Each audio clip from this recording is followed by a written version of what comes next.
Hi, I'm Sue Ellam, and I'm a professional tarot reader and have been for about 25 years. And I'm using the Mythic Tarot, which is based on Greek mythology. Hello, I'm Carrie Beleno. I'm an intuitive Reiki master teacher, spiritual life coach, and I have been doing this work for a couple of decades as well. So I am the keeper of the questions. I've created the questions based on what I'm seeing out there in social media, also what my clients are often struggling with or personally. So I'm going to pull a question for us to. How do we cope with middle of the night guilt? Ooh. Because that's a lot different than just keep on keeping on during the day. Yeah, because you're distracted. Yeah. Well, it's interesting. I'm going to do this. I haven't taken the card yet, but this card fell out, and it's all about making choices and making mature choices, because other people are affected by the choices you make. So sometimes the guilt comes because we've made decisions and we haven't checked in with the people that are going to be affected by them, or we've made choices that aren't particularly helpful to other people. So therefore that has an element of guilt to it. I saw that one fly out. Interesting. Yeah. So let's take the cards now.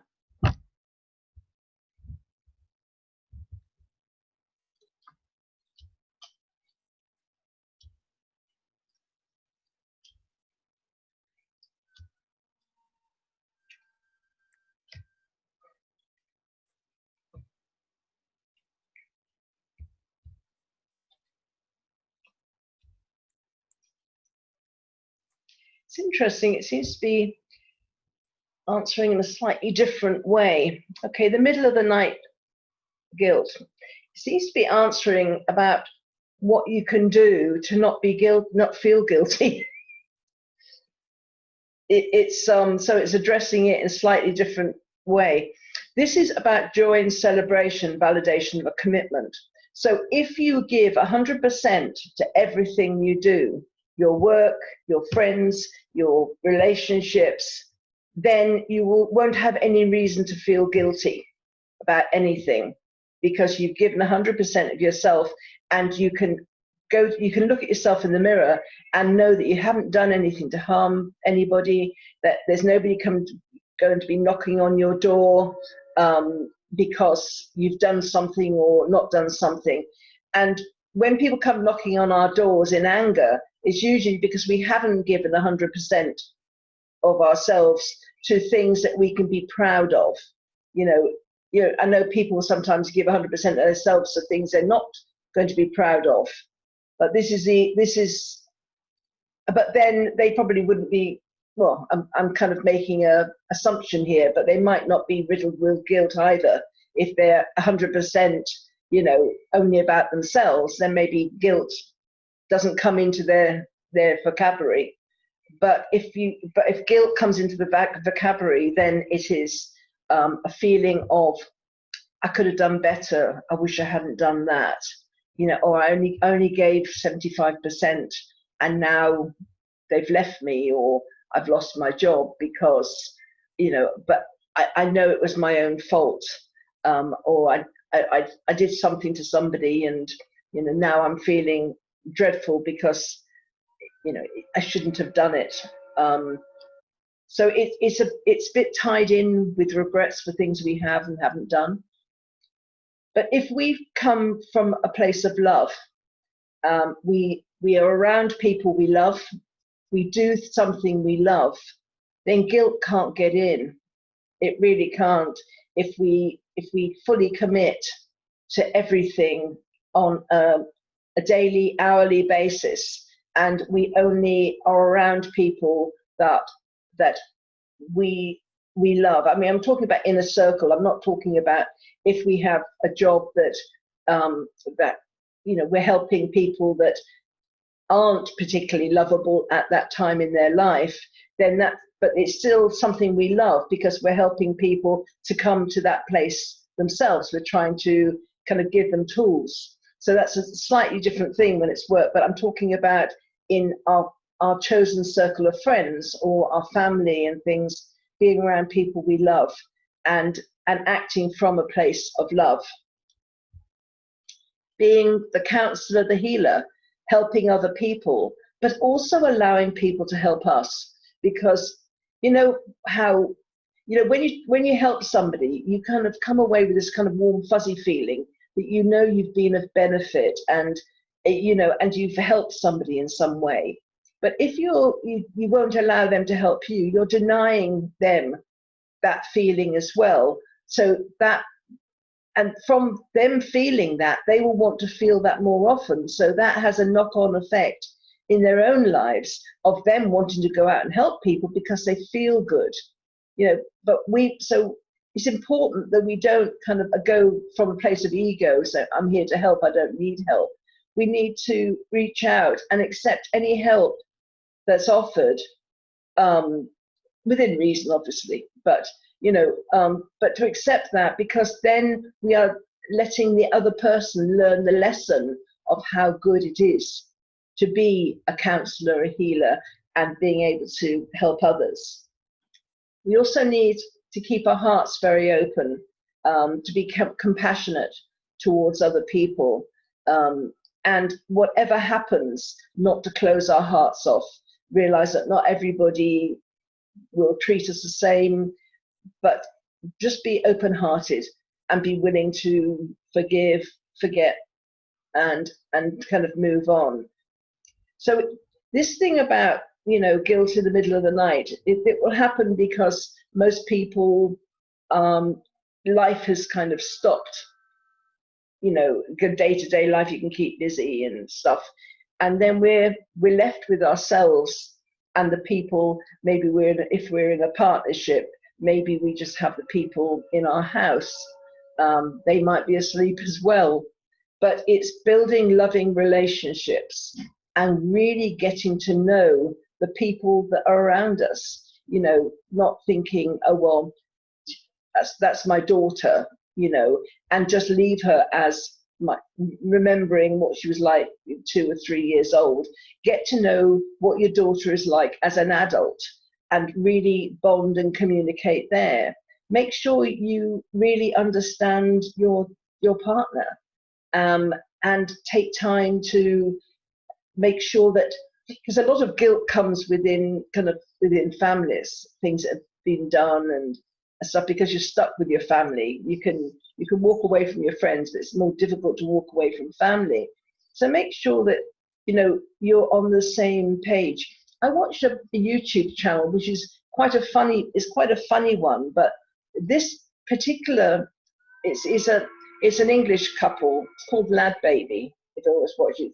But they prank each other and things. But what I'm thinking of is this particular incident when they did a quiz and they gave each other a kind of questions, and then they bought presents that were related. So they got an insight into what the other person was thinking, and then they bought presents, and they both bought fantastic presents for each other based on the knowledge of kind of what this quiz, this check sheet kind of came up with, and that's just popped into my head. So maybe this is something that can be done in partnerships, especially if you've been together for many years. You know, you can just assume you know the person, but you knew who they were 5 years ago. You might not necessarily know who they are today. You might have drifted. So again, and we can do things that can really hurt somebody completely unwittingly. And then when we find out, guilt comes with that. They say, oh, I shouldn't have done that. But you didn't do it purposely. It's just that you hadn't known that person well enough. And so therefore you made the mistake. This is letting go. Just let go of feelings of regret, of betrayal, of you just let it go, because we can feel guilt about everything and anybody. I remember I lived in Portugal for a few years, and I was a reader at a health and leisure kind of place there, and I used to have to walk about 20 minutes from where I was living, and I walked up, and there was this baby bird that was on the pavement, and I tried to save it, but I couldn't. I didn't have anything to catch it in, and I tried to catch it in my hands, and in trying to save it, it actually fell down a drain, and I couldn't get it, and I was consumed with guilt about really basically having killed this bird, because I was trying to help, but I didn't have the equipment to do it safely. And to be honest, it probably would have been got by the kind of animals, around anyway. But this feeling of guilt that I basically killed this little bird, and I hadn't meant to. I was going to kind of catch it and put it up, trying to find a nest or put it somewhere safe. And it's funny, I haven't had that memory for a while, but the guilt, I was consumed with it. I felt absolutely dreadful. So it doesn't have to be about human relationships. It's about things we've done with all the best intentions that haven't worked out. So you have to let it go, be kind to yourself, and realize that you didn't do anything from the wrong intentions. It's just that's the way it happened. And take time to yourself to listen to what your inner voice is telling you, rather than what other people are telling you, because other people can make you feel really, really guilty if you haven't, it's like, oh, well, I waited and waited and you were late and I haven't eaten, and, as though you're their complete sustenance, so people are great at making you feel guilty if they know it works. So don't listen to what other people are telling you. Just take time to yourself, tune in to your inner voice, and, next time, if it's really important, make them a sandwich, so they can't do the guilt trip on you. So prepare ahead of time, but don't let people put you into a guilt trip, because these are the things that keep people awake, that they feel less than, they haven't fulfilled, they haven't been perfect. People are very good at trying to make other people feel bad because they're not perfect. So take some time to yourself. Those are the cards. Wow, that was a lot, because I noticed as you were moving through these cards that there are two pieces to this. There is the how do I cope with the feelings of guilt for things that have happened, and also how do I prevent those feelings from coming in the future decisions. So we kind of flowed between both of those ideas in your reading. So regarding the moving forward part, it's so important that you follow your heart, that you take that time, like that final card, to determine what your intuition is telling you, determine what your heart wants, determine what you love, determine what you fear, tap into what your gut is saying, and then move forward with that decision and give it your 100%. Absolutely.